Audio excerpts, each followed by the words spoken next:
Pourquoi certains enfants de 8 à 10 ans n'aiment pas lire ou ont des difficultés en lecture?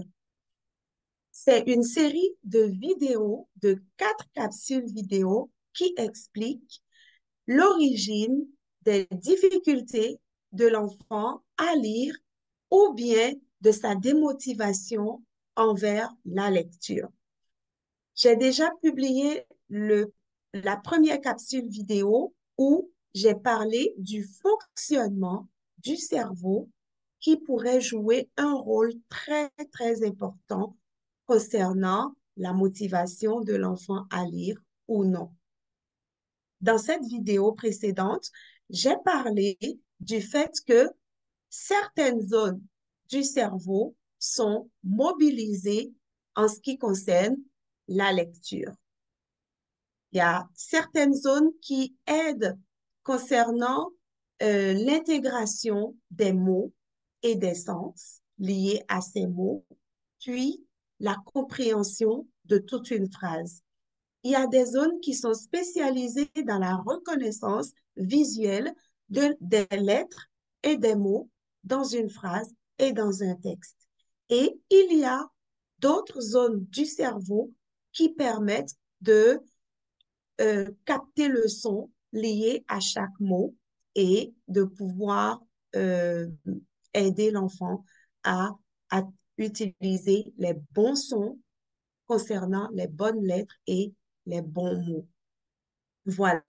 Aujourd'hui, on va parler d'un autre élément non moins important concernant la lecture, la motivation ou la démotivation et les difficultés qu'un enfant peut avoir concernant la lecture. Nous allons parler aujourd'hui de la dyslexie. La dyslexie joue un rôle très important dans les défis que l'enfant peut connaître concernant son engagement envers la lecture. C'est parti. Je vais commencer par me présenter. Je m'appelle Karine Kakpo. Je suis consultante familiale en prévention de l'échec scolaire, enseignante et auteure jeunesse. Depuis plus de 7 ans, j'ai déjà aidé plusieurs enfants qui ont des difficultés en lecture à accéder au succès. J'ai également eu le privilège d'équiper des centaines de parents, en l'occurrence des mamans, pour qu'elles puissent jouer pleinement leur rôle qui consiste, entre autres, à accompagner leur enfant dans son parcours scolaire. Je vous invite à vous abonner à ma chaîne YouTube parce que je publie du contenu pour vous aider et vous équiper en ce qui concerne la lecture et l'engagement envers la lecture de votre enfant. Donc, abonnez-vous à ma chaîne YouTube pour ne rien manquer. Maintenant, revenons-en à la thématique d'aujourd'hui qui répond à la question pourquoi certains enfants de 8 à 10 ans n'aiment pas lire ou ont des difficultés en lecture. Nous allons commencer par voir euh, qu'est-ce que la dyslexie est et ce que la dyslexie n'est pas. La dyslexie n'est pas une maladie, c'est un trouble de l'apprentissage qui est caractérisé par des difficultés de l'enfant dans sa capacité de lire. Elle touche principalement euh, le traitement de l'information qui est liée à la lecture et aussi à l'écriture. Chez certaines personnes dyslexiques, les spécialistes ont fait des imageries de leur cerveau et ils ont remarqué qu'il y a des différences dans la façon dont les zones qui interviennent en lecture sont activées chez la personne dyslexique. Donc, Voilà ce qu'est la dyslexie. Le deuxième point que j'aimerais aborder aujourd'hui avec vous, c'est, ce sont les signes. Qu'est-ce qu'on peut voir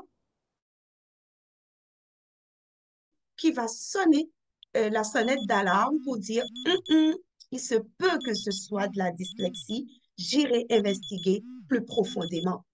Donc, on va voir les signes révélateurs.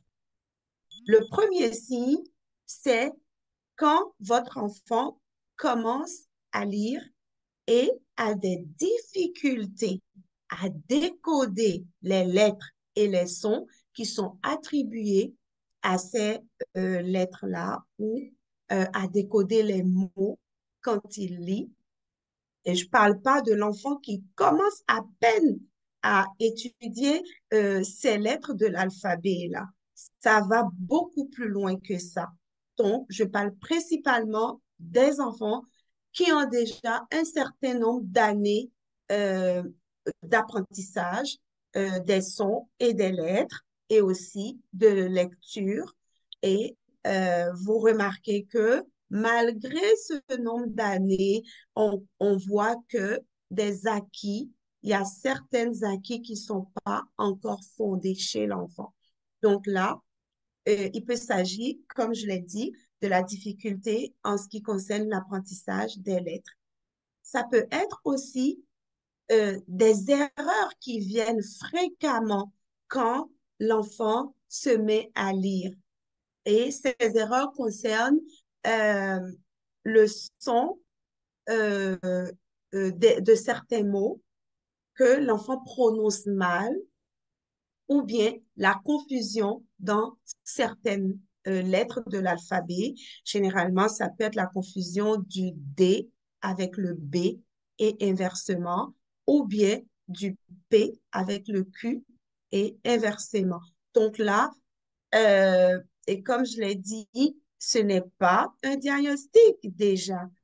Vous êtes en train de collectionner des informations pour voir c'est si c'est peut-être la dyslexie, parce que ce n'est pas à vous, en tant que parent, de poser un diagnostic.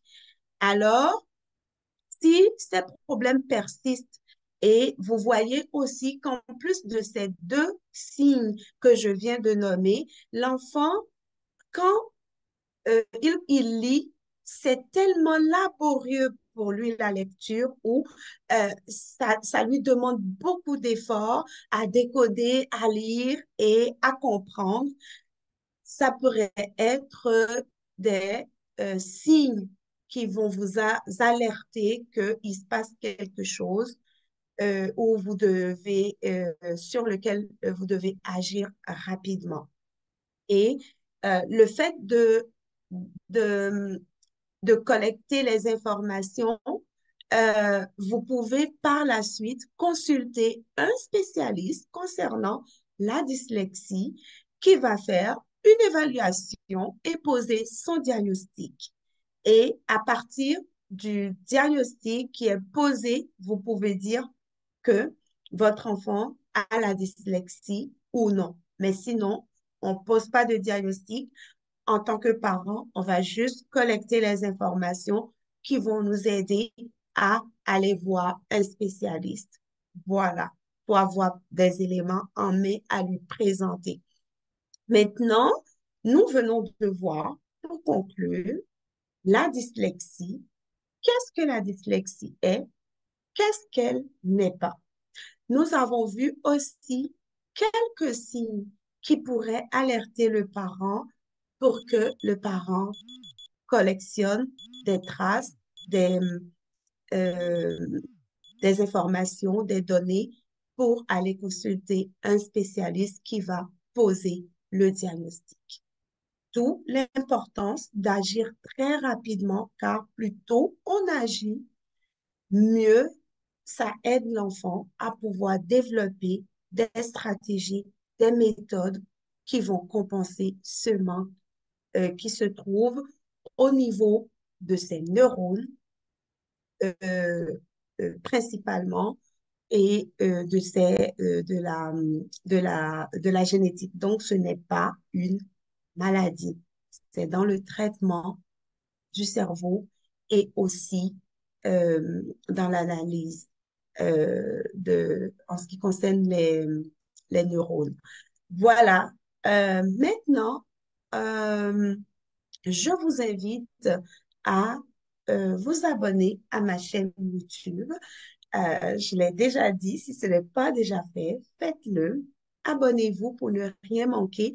La prochaine fois, nous allons parler du rôle que l'environnement de lecture joue en ce qui concerne la motivation ou non de l'enfant à lire ou son engagement et ses difficultés en lecture. Donc, on se voit très bientôt dans une nouvelle vidéo où je vais vous parler de tout ça. À très bientôt. Au revoir.